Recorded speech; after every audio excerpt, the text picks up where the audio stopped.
everybody, welcome to another episode of Design Recharge.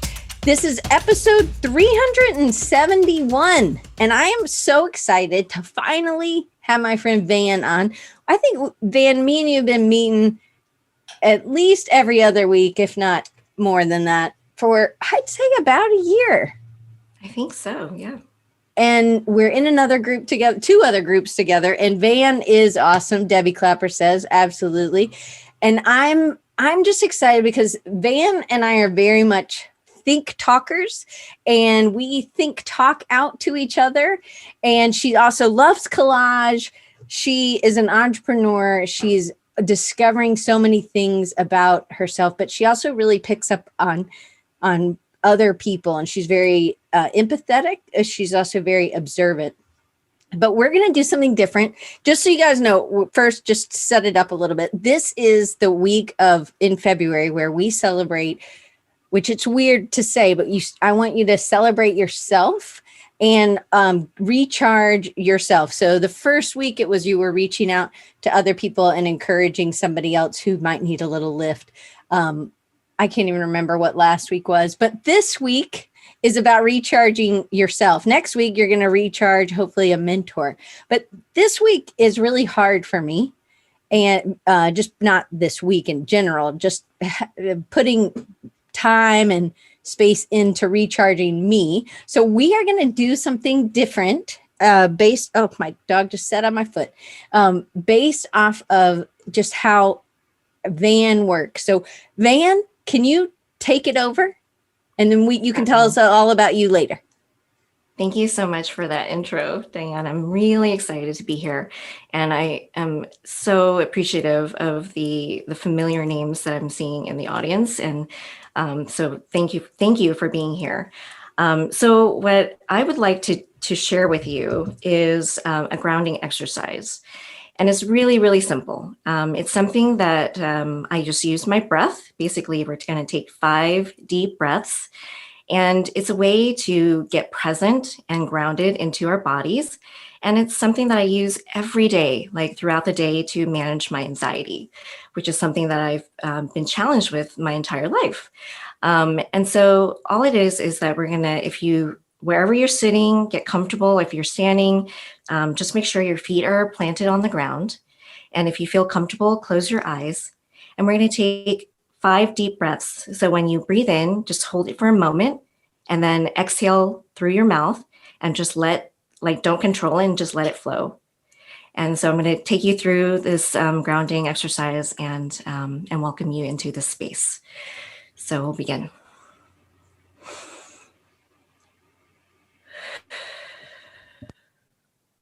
And sometimes it's helpful to also audibly exhale, because the point is that we're noticing all of our senses. And imagine when you're breathing in that the breath is moving from the top of your head through your body out of your limbs. And whatever you were preoccupied with before you enter this space, and whatever awaits you after this hour, it can wait, because there aren't that many things that are urgent.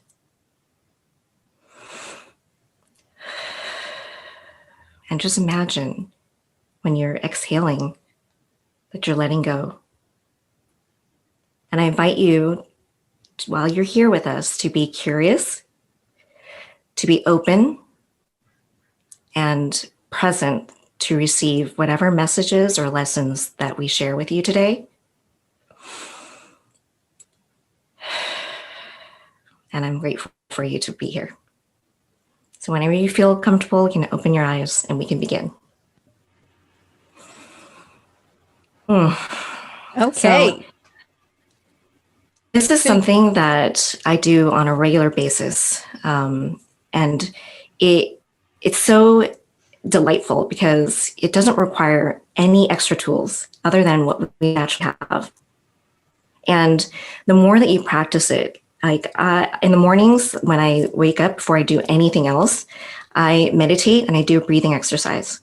And it just gets me to be able to just be clear and set some intentions for the day.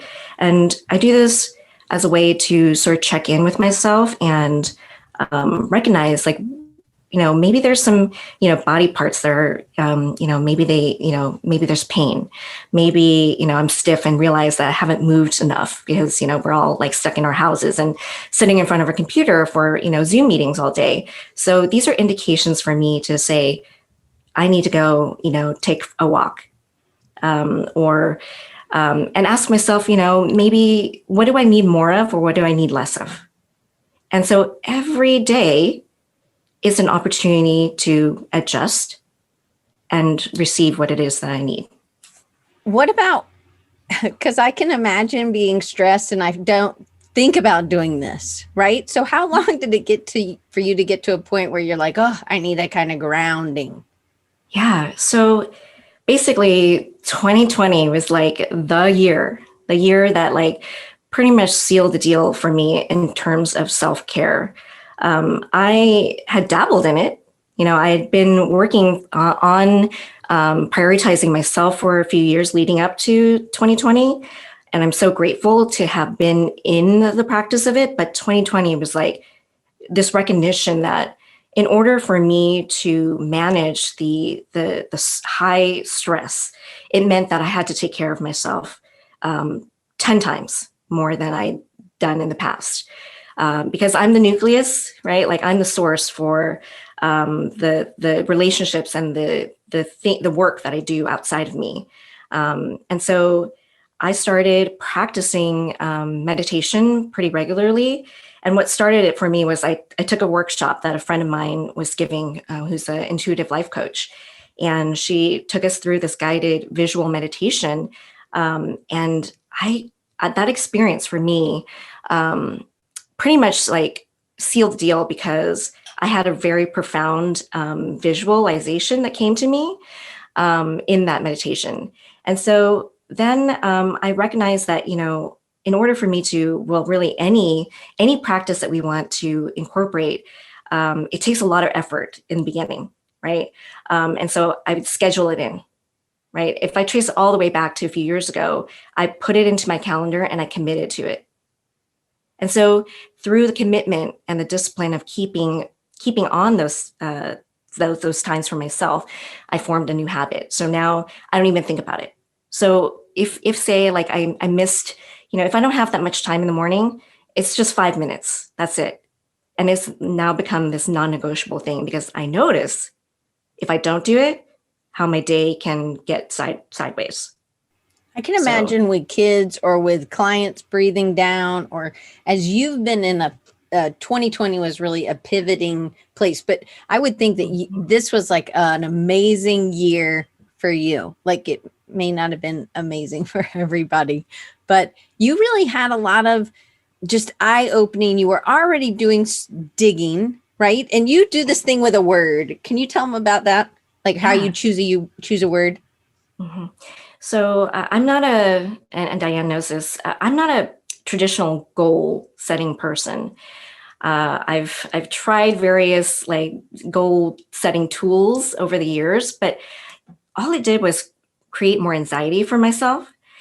And a few years ago, I was in a different community where a woman noted that she creates sets a word, basically a word that is a theme for the year. And that's her form of being able to focus her energy and efforts into making progress towards an area that she is challenged in or wants more of. And so the first year that I heard that, I set my word to be visibility, because I was in this mode where I recognized that as a solopreneur, I was working alone quite a bit. Depending on what the project was, I would bring in collaborators, but for the most part, my business is me. And recognizing that it felt very isolating and that I'm most activated when I'm around people and engaged in relationships with clients, for example. And so I made this pact with myself to be more visible. Now, what most people don't know about me, if they've only just met me in the last few years, is that I was a very quiet, introverted person. and going to networking events and, being in crowds or groups in front of groups of people was not anything that I would imagine that I would do. But it was through this commitment to wanting to be seen in my community and be known, that it was through this practice of showing up into these places consistently and learning every time, using it as an opportunity to learn, to get better at expressing or articulating, and finding my voice through this practice. And so now I'm here, and even with like the last year, something that I learned in terms of growth was that as I do more community work, as I do more self-development work, as I am working with clients on a coaching matter in terms of identity, I'm learning so much about myself that my growth is also expanding. So I'm learning that one of the things I want to do is be a speaker.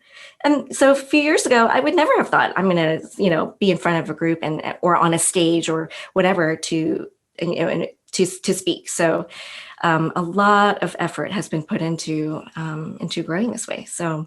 Okay, so answer this. Just give everybody a little bit of your background about your career in design, and then now it's kind of taken as everyone, lots of people did pivots. You were already on a pivot path before COVID. So can you just tell them about your background? Sure. So Left to Sunset is my creative consultancy, and I'm in year 16 of my business. And it was not something that I for a long time, it's probably about 10 years. It took me 10 years to really feel like I had ownership over my business. So I went from being head down, just kind of accepting everything that landed on my plate. I was a generalist in terms of graphic design, and I did everything for everyone. And so about year 10, I started feeling really, after consistent patterns of pushing and crashing, I ended up burning out, like I hit my rock bottom. And realizing through that process that I couldn't continue in this mode of where I'm giving to everyone. That is, a core part of who I am. But if I'm not taking care of myself, then I can't show up for people in that way, right? I can't show up for my family. I can't show up. So that's really when it all started. I started on this journey. So I moved from going from doing graphic design as a generalist to really focusing on and getting clear, looking inward, and understanding what parts of the process of business and of design that I really enjoyed. And all of it pointed back to the foundational aspects, really working closely one-on-one with founders of businesses and helping them express and articulate their purpose, their vision, their mission. Because everyone who starts a business, they don't, they feel like they have something unique, right, to offer. Like no one starts it just to be the same as everyone else. The challenge is how to express that in a way that feels really aligned.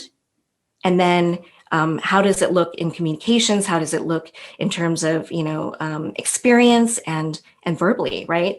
So it was really the stories that, and then the relationships with the clients that drew me in.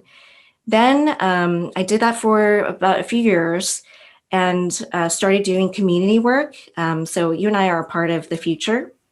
Tell them what you mean, but with community work, because that could be because you do some of that what normal people, like you're on the PTA or you do something in Portland, right? But then you've kind of taken it to another level. So we're part of the Future Pro Group, and I moderate the women's subgroup of this community. And we started it in 2019, fall of 2019, and I host a group of between 8 to 20 people who show up weekly, and I facilitate a space. I make space for women to show up wherever they're at in their journeys, and we talk about topics that affect us in our business, in our life. We talk about self-care, intention setting, things that aren't necessarily traditional business. But for me, I've never believed that who I am is separate from what I do. And so that's the kind of space that I've created. And so people show up, we have these discussions, sometimes we workshop around a certain topic. And it's just a really, really, really lovely community. And sometimes, it basically is a space where if people are wanting to practice speaking, if they want to practice giving a presentation on a topic that they're passionate about, if they want to be able to give back in terms of giving support on some area that they are knowledgeable on, that's the chance to do it. So that's what I mean by community work, along with the PTA and all that stuff for my kids' school. So then through that process, I learned that I have a superpower for facilitating and holding space. And so I started offering workshop development for group to align creative agency teams, specifically focused on ideation around like brand story, brand narrative. So bringing people together is something I love, love, love doing, and helping them rise, helping them grow. And then through COVID, knowing that maybe here's another opportunity to pivot, because I was already in this place of like, how do I bring in more facilitation into my work? And I decided not to go after new client work and focus more on my community efforts. So I know that in high stress situations, I might default in an old story, if we're talking about old stories, I might default to isolating myself, just default, not, just out of habit, basically. And so if I'm not conscious of that or aware, then I will, not seek out like community or conversations. But I know that I'm energized by that. And so that's what allows me to not be isolated. So I started scheduling and meeting new people every single week. I think I met maybe 1 to 3 new people every single week last year. So I met lots of new people. And through these conversations with everyone dealing with COVID and just struggling or challenging, I recognized that I could hold space for them and allow them to find clarity and make shifts that they needed in order to embrace the challenges that we're all facing last year and continue to. And so through that process, I realized that I have a calling, which is to coach. Love it. Pick says, this is wonderful. Heather Crank says, raise his hand. Guilty. Verena says, love it. So you guys can always type in the chat. If you want everybody to see your question, you just change it from panelist to panelists and attendees. And that way we're all able to see your question, or if not, I'll just read it. Hopefully that's okay. But we were doing Marco Polo. So me and Van are 2 hours different. And so if she may have sent me something at evening for her, I'd already be in bed. Right. So, yeah. But we have these conversations, and I remember I was coming home from the grocery store and I was listening to something that she had written, or Marco Polo is like a recording your picture, video message. Talking. Yeah. Video message. Anyway, and she was like, she said something about, I'm able to make space for people. And I was like, oh my goodness, that's it.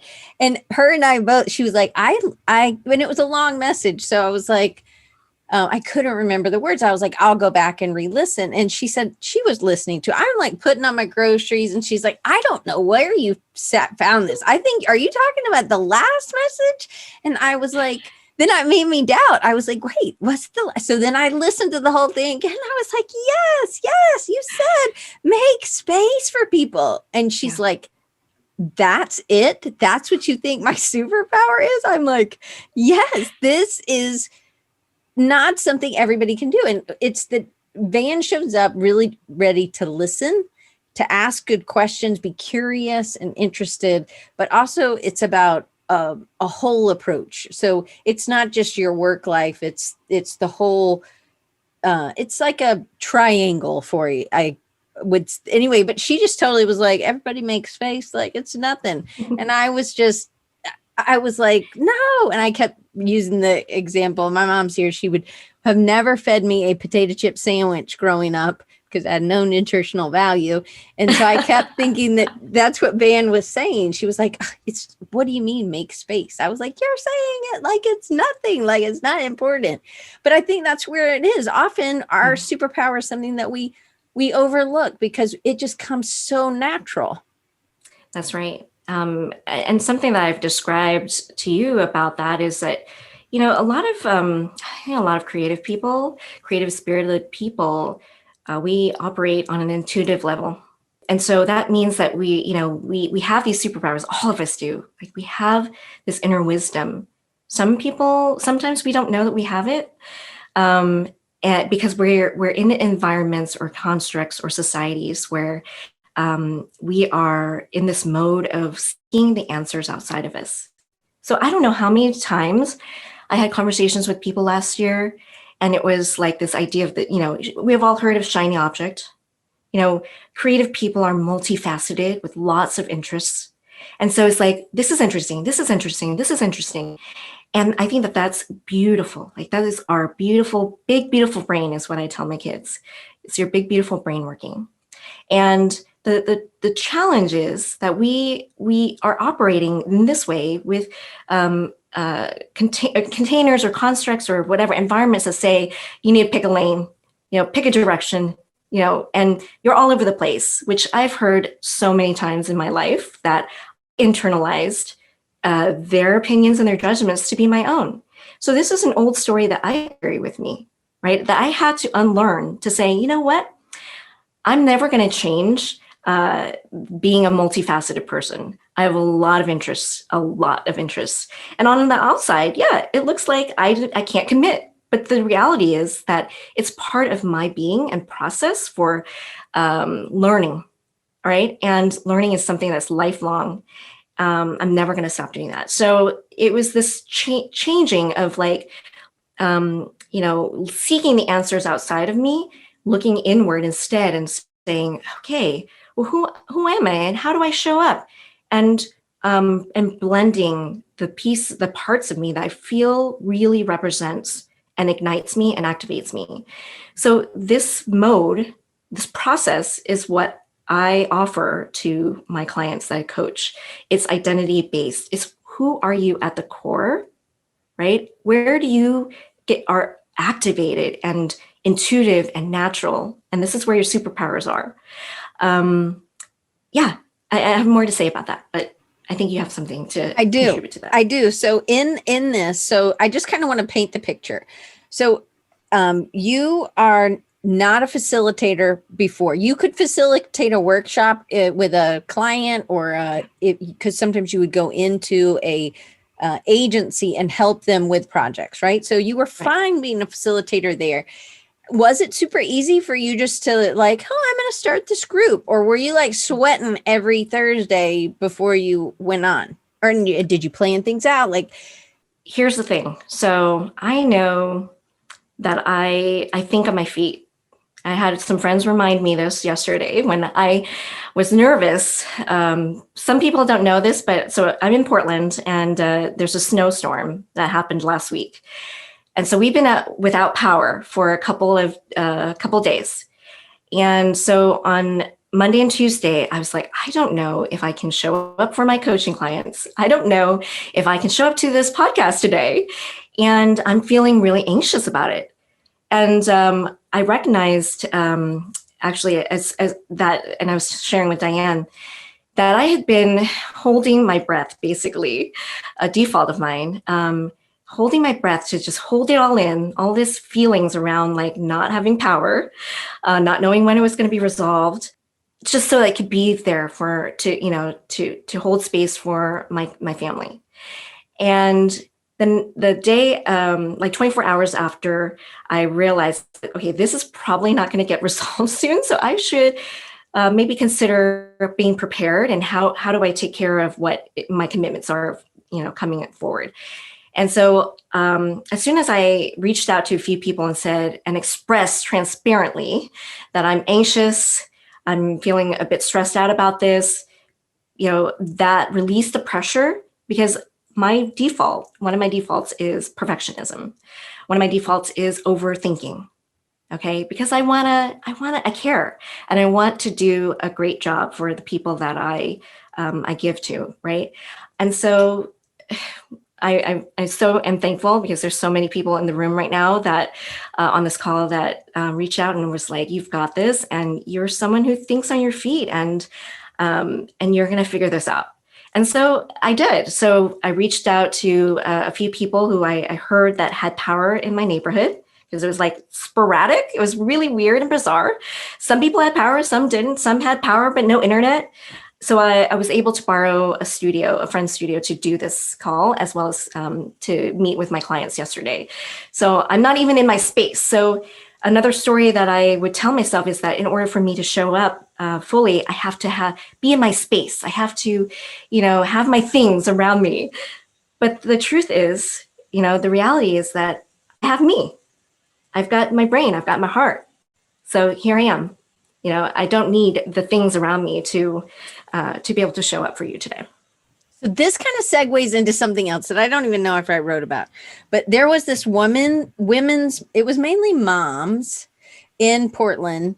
And this was like in March. It was the beginning of the pandemic. I remember I was John was building me this like shelf, and I had to go to Lowe's, and I was masked, and me and you were, I think, either on the phone or we were Marco Poloing back and forth. And it was like, you were afraid to show up as an entrepreneur in this group.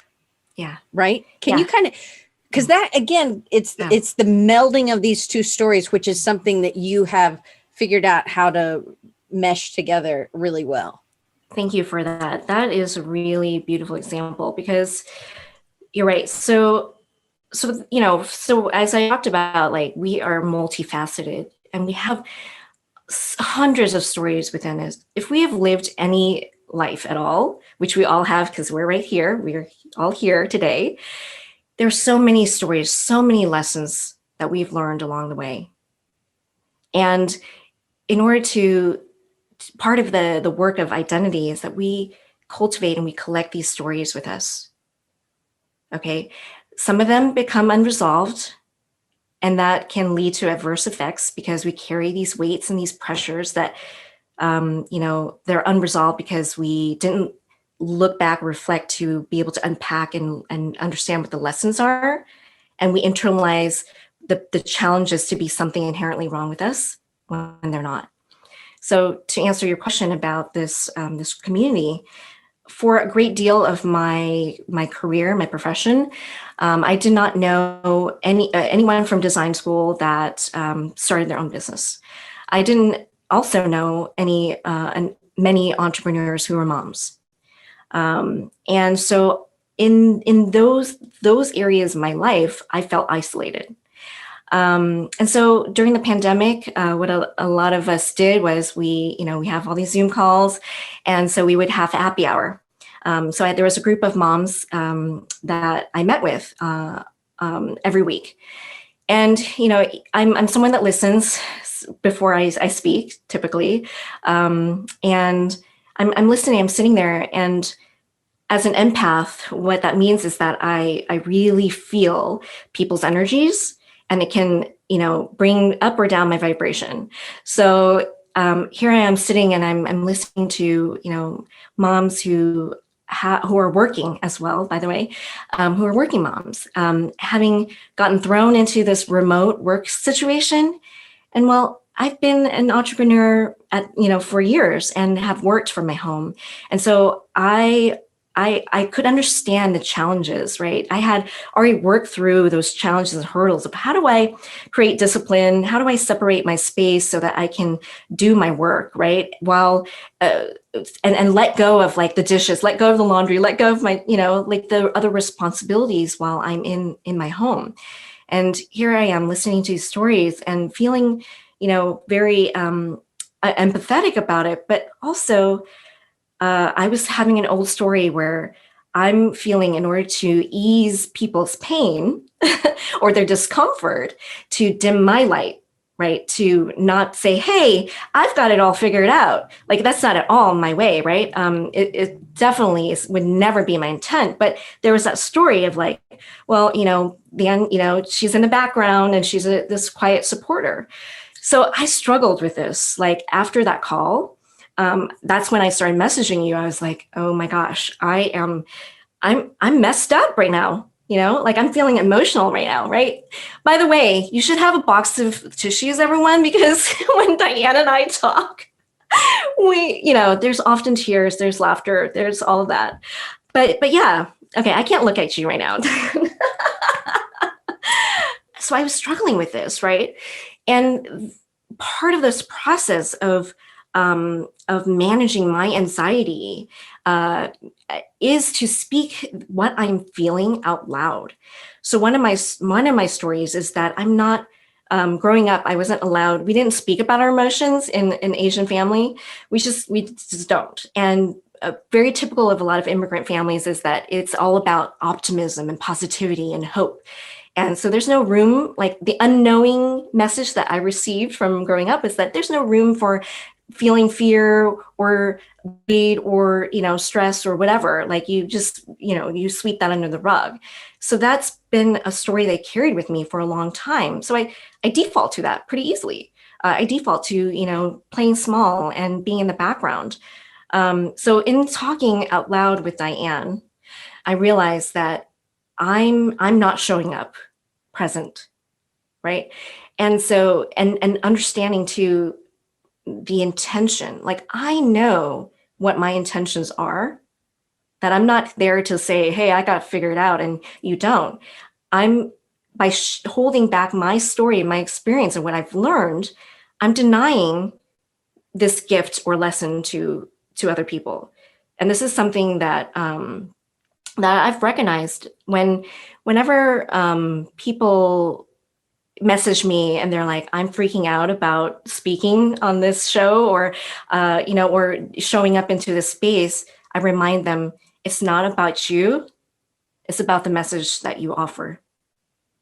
And one of the best and most important advice I ever got, and I don't know if Laura is in this room, is that we all have a story, right? We all have stories that there's only one person, at least one person out there who can hear it only from you because the timing is right, because your story resonates with them, because whatever it is. And I don't know how many times I have gotten and received messages when I shared vulnerably and honestly, where people were like, thank you so much. This came at the right time.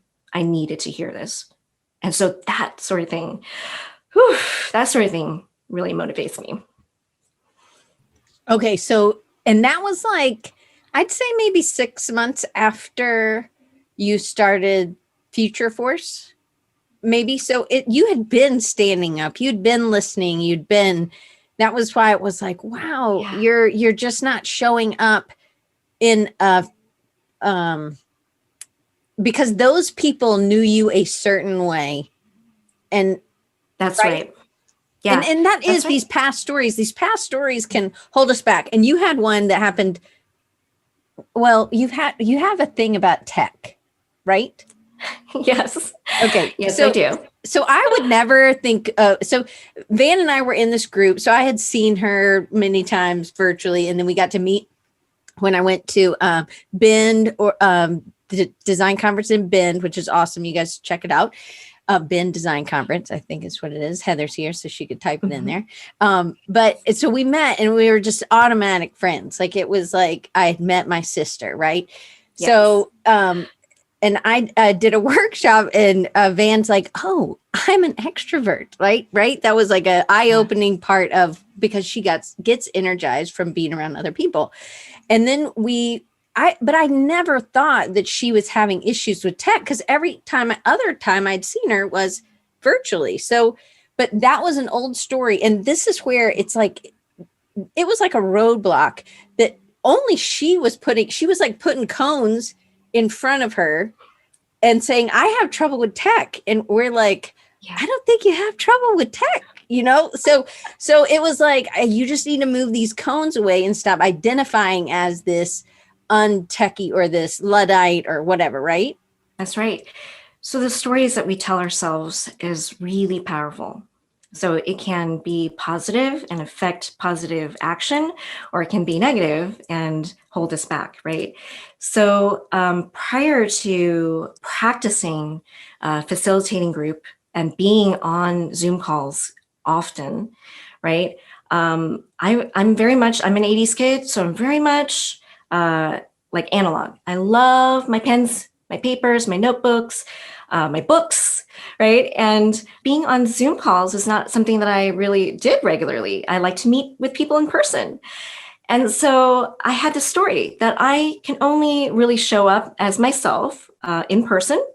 And that, you know, being on a device, like how do I navigate that? How do I do that? And so the first instances of like being on Zoom call was because I joined the pro group, and that's how we engage with, you know, weekly calls with Chris Doe and the community. And I would find myself just feeling like really like I'm just going to be small, and I don't know, because I've got all these thoughts in my head and I don't know how to do this. And so I told myself this, okay? So much so that when I would go into like breakout rooms or smaller group calls, I would manifest technology problems. Okay, like it's too loud where I'm at, or the internet's not working really well, or whatever it is. Like I would manifest it because I was just so. I had this thought in my brain that this is what is happening here. Like I'm not cut out for this, and so my nervousness or anxiety around it like created this storm around technology. So in order to change that, you know, it's just simply was like, well, I'm embracing this tool as a means to be able to connect with people. And back to your story, Diane, about meeting at Ben Design conferences, that you did give us a definition about like extrovert and introvert, which I had always like, I'm in my 40s, y'all, okay? And for 4 decades, okay, of my life, I considered myself to be an introvert. I was a very painfully shy child, like I said, very quiet. And what I realized in definition of like where you get your energy, I get energized by people. I recognized like earlier on as a solopreneur and as a mom, I could go hours in the day because I'm working from home, not speaking to an adult, and how that contributed to my feeling drained because I wasn't in that exchange that ignited me. Okay.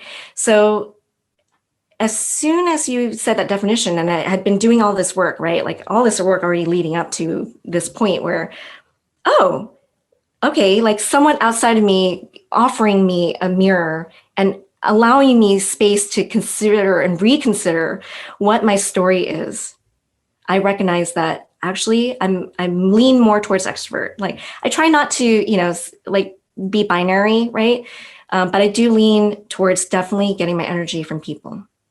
So as a result, having that awareness and acknowledgement as a core part of who I am, then I can intentionally put myself in spaces, places, and activities with people who I receive that energy and I can thrive. So Verena says, I got married, moved away from my family and friends, then realized I was an extrovert. Okay. I think it is good to know. So, I mean, I definitely need time alone to get work done. I can't work in, it could be just the ADHD, right? There are lots of things that I am not a thriver in really busy environments audibly, I guess. So because if I'm in a room with other people, I want to connect, right? So that's like, again, this is way more fun than me sitting here. It would be it's hard for me to try to focus in, not on the other people so I couldn't like study groups with people. That wasn't going to work. Like we were going to have a group, but it wasn't going to be studying, right? Yeah, right. And then there's definitely a time and place, right? Like in terms of creativity for me, creativity is is co-created. Like I'm exchanging with someone, and through that conversation, through that, interaction, the ideas build, the thing takes shape. So I really thrive in that regard, because like I said, if I'm in this other mode where I'm all by myself, and there is a time and place for that, like to recharge, like that's something I enjoy, right? Like being with myself, meditating or walking quietly. If I'm in the creative mode and I don't have that back and forth, I can launch into perfectionism, overthinking, and I don't like being in my headspace, is what I realize. I can feel like a physical weight when I've been too long in my headspace.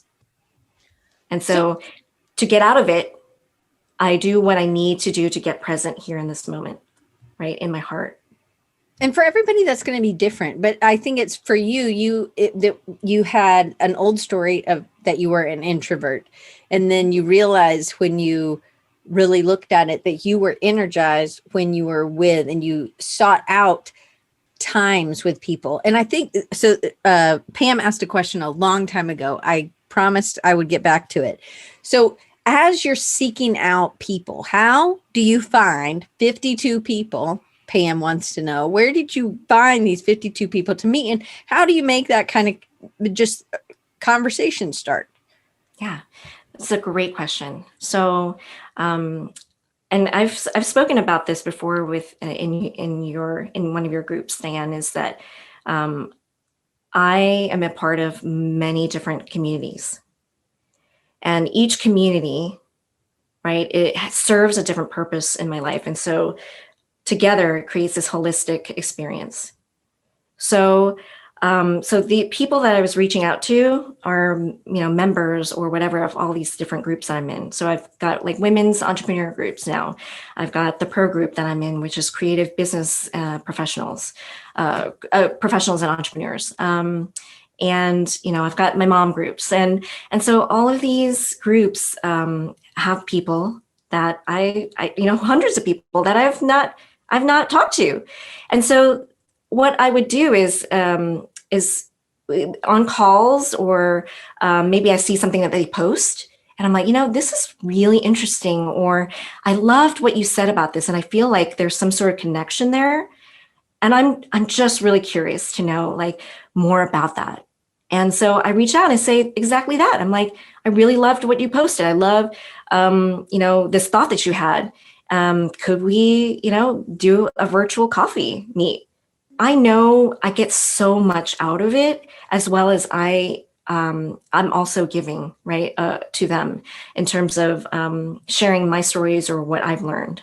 And so it's this exchange again that feels really, really good. And so it's a non-negotiable for me at this point. It's like I make time for it because it is extremely valuable.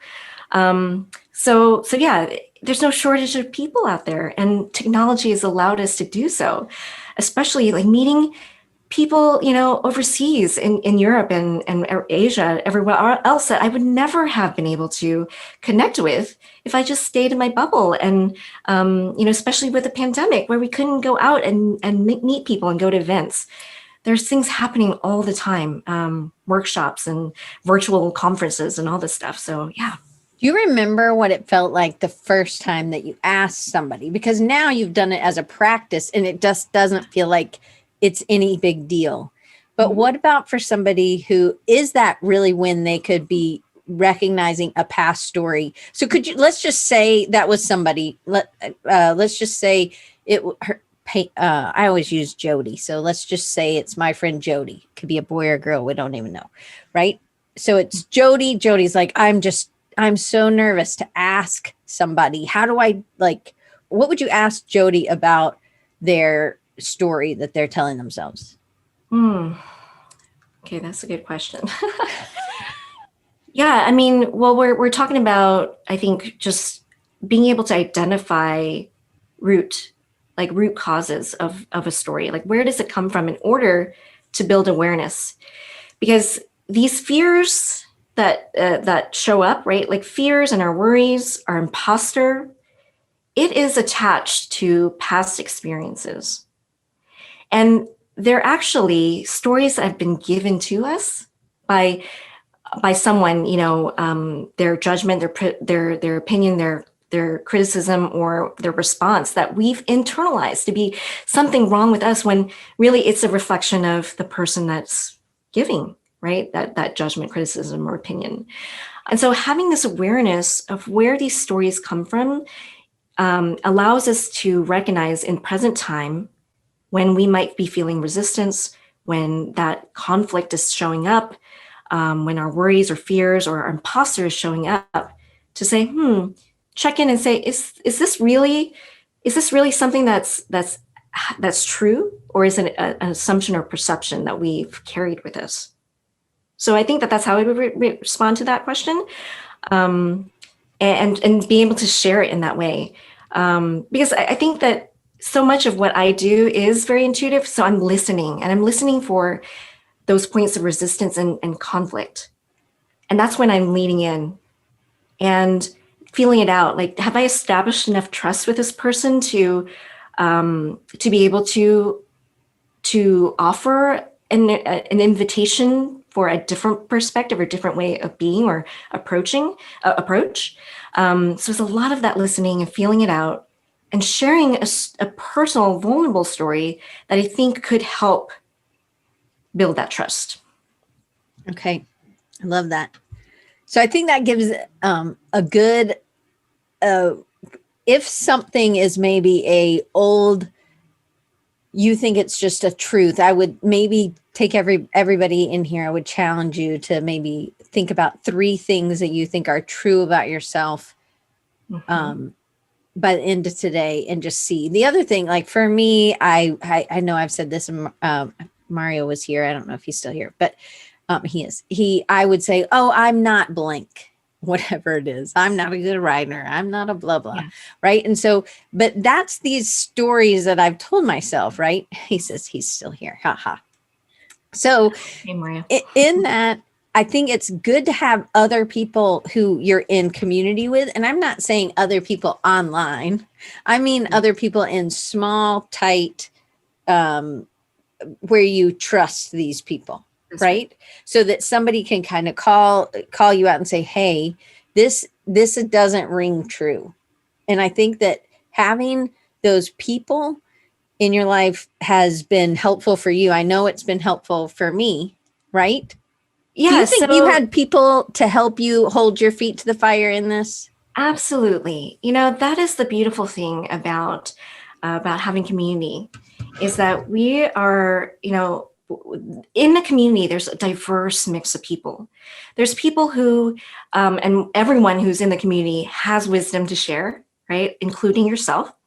And so a lot of different things are happening. You can be there and support others with what you know. You might be, challenged with something alongside a person, and you're on parallel paths or journeys. And so it feels like, oh, there's other people who can relate to you. And then there's people who are a few steps ahead of you that can, pull you along and guide you and keep you accountable and hold a mirror up to you. Because as I think we understand is, we're all inside this bottle, right? And we can't see the label. And we need trusted people outside of us to say, hey, you're doing that thing again, where you're saying you're not a good this or you're not a good that. What's that about? Like in a very nurturing and kind way, of course, right? That piece of it is so important, about holding and making space for people. It's like compassion, empathy, but not just for others, but for yourself, which is the hardest thing, right? So if we, I could easily, like this week, been like, oh, technology or blah, blah, blah, whatever. And just like just been like, hey, Diane, I think I need to reschedule this thing. Right.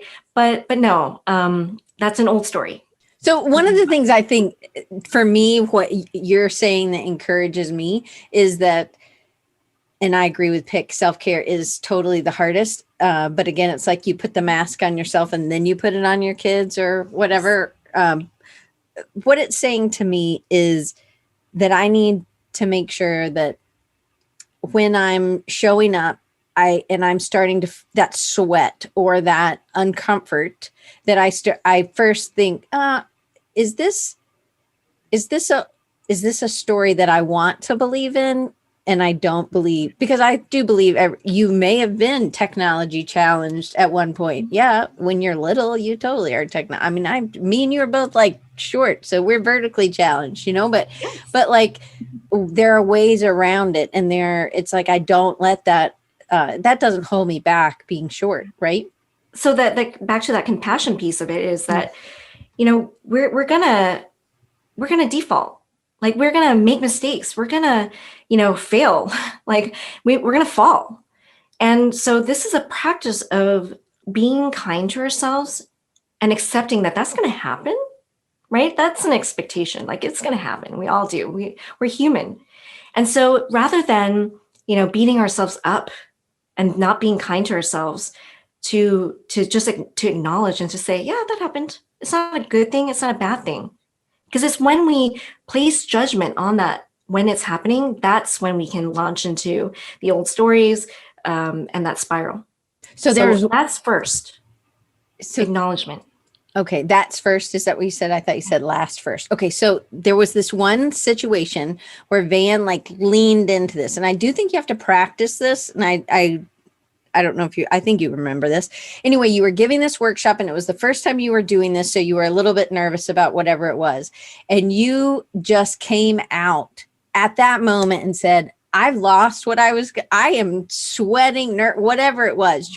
Can you tell them that story? Because I think that was really important also, that nobody was like, I want my money back, or right? Yeah, so that's a great example as well. Thank you. So I was giving a presentation on discovering your purpose. It was the first time that I put this deck together, first time that I presented it, first time in front of like 40 people, like on a Zoom call. And there were a lot of things that were first in this that was happening. And by the way, for me, imposter shows up when I'm doing new things or in a transitional place, right? And so this was a lot of newness. And so here I am, showing up to this thing. I know my material really well. Like it's a topic I am passionate about. And yet I'm feeling nervous and I'm telling myself like, oh my gosh, like, who am I? Like, they're going to see my nervousness and think like, I don't know what I'm talking about. And so I launched into this performance anxiety inside my head. And here I am just barreling through it, like ignoring it and giving this presentation anyway. And like partway through, and I think, Mario and some other people in the audience were in here on that call. I just, I stopped and I was like, whew, I do not know what's going on, but I'm feeling extremely nervous right now. And I just need to take a moment, right? Like, and so as soon as I said that out loud, the pressure was released.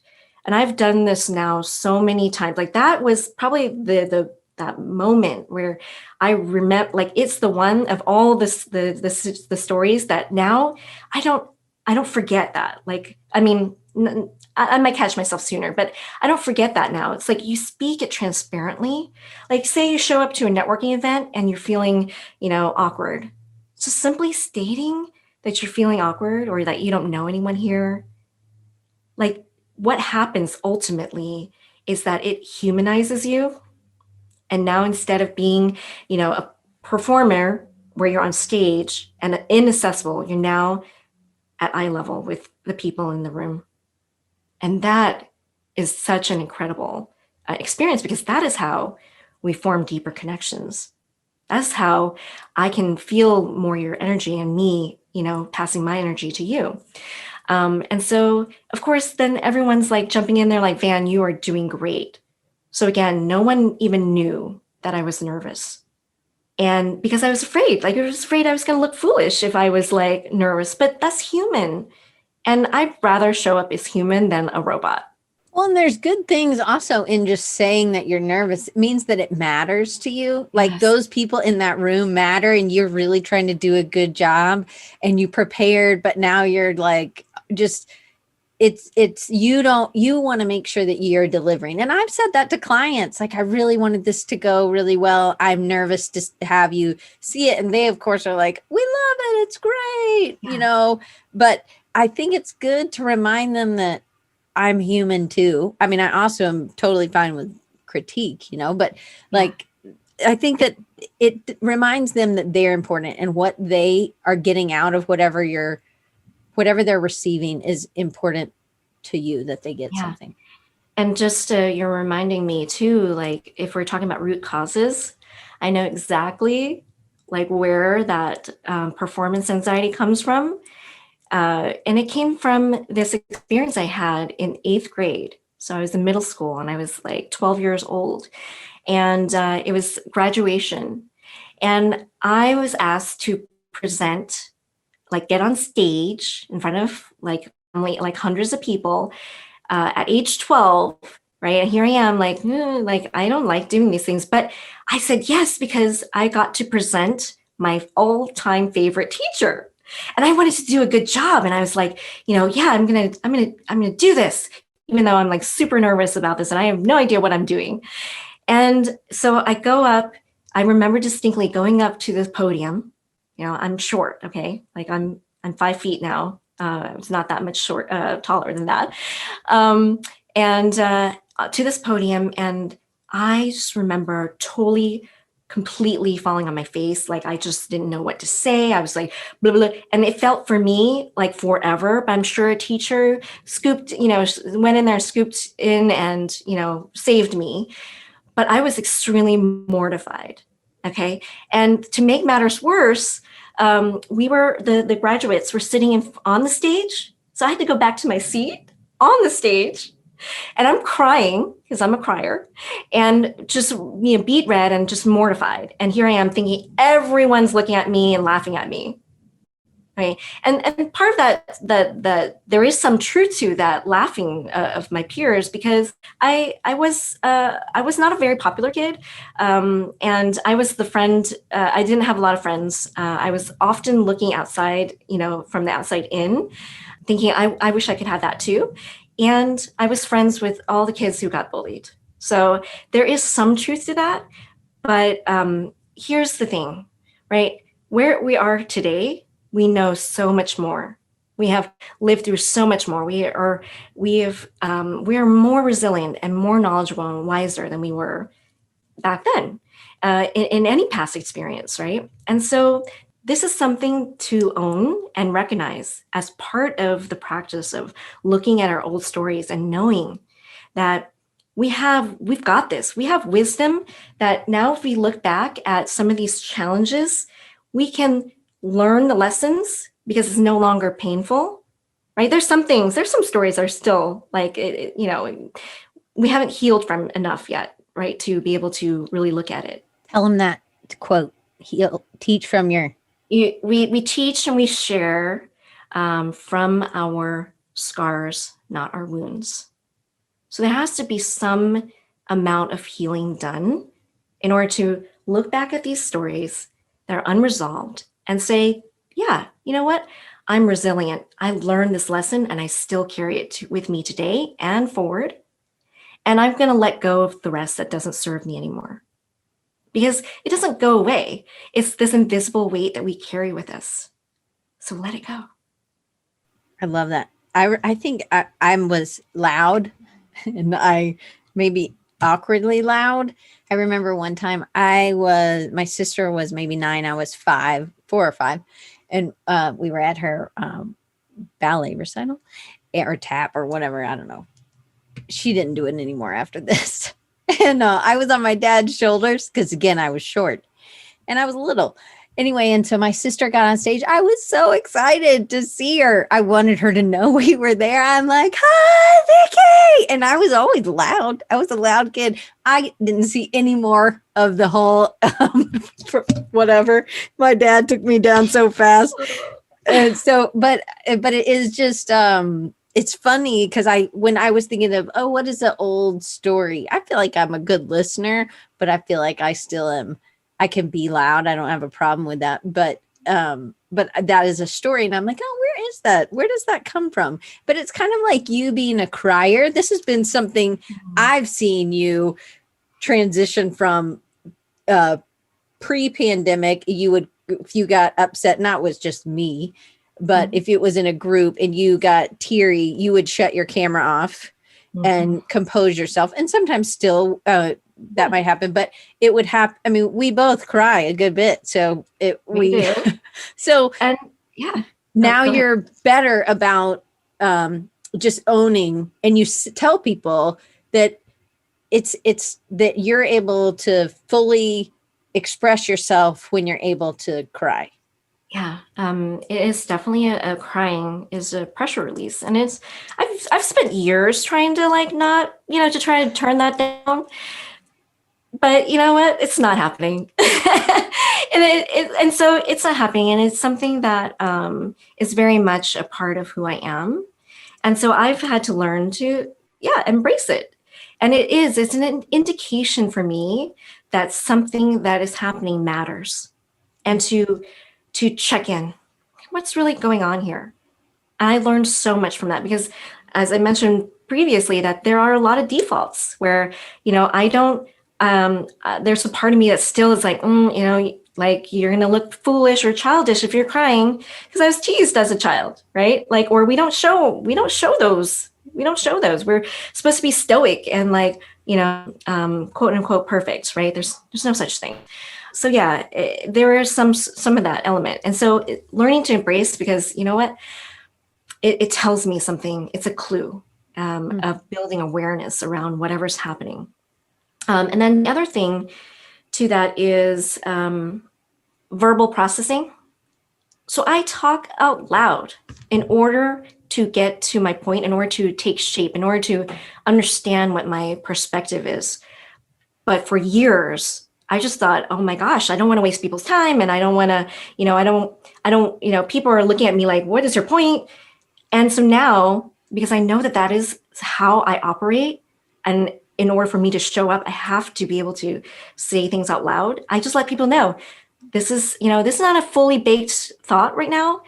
Let's see where this goes. And thank you for giving me space to do that.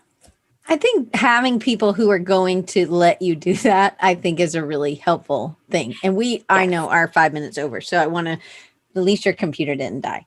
So I want to make sure you guys know how to follow Van and what all you can connect with her. So if you're listening on SoundCloud or wherever you get your podcasts, Spotify, I always want to say Shopify. I'm pretty sure nobody's getting their podcast on Shopify. I think that's a platform to buy things. Anyway, so you can go to Design Recharging, whatever. But all these links will be under on YouTube, on rechargingyou.com/371. All these will be here, but it's leftofsunset.com/coaching. /coaching should get you there. And then Instagram, coached with an ED by Van. And then also on LinkedIn, Van Cooley, Cooley, just in case anybody didn't know how to spell Cooley. But Van, thank you. And Van's going to be a speaker at camp. I'm really excited. Thank you. And she's going to dig in. We have so many things. She's like, well, what do you want to talk about? And I was like, I don't know. We got a lot of things we could talk about, and we did pretty good. We got a lot. So what are you going to do this week to recharge you? I know you have a practice of journaling and reflecting. Yeah.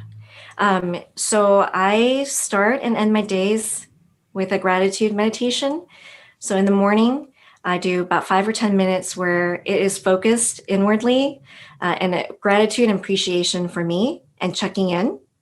And then at the end of the day, it's outwardly focused. And I think about, the work that I've done, the people I've engaged with, and have gratitude for that. So that's one way that I will be recharging. I do write a lot after I meditate. And then even though it's icy and snow outside, I'll still take my walks to get fresh air because I need that movement. Okay. And then is there a quote or something that you've kept close to help you during tough times? Yes. So I'm a big fan of Brené Brown. And she has this quote that I carried with me all of last year. give me the courage to show up and let myself be seen. Mm. And then the other one that came to me in meditation last week was that when we have inner peace, the pieces outside of us fall in place. I like that. So what's next for you, Van?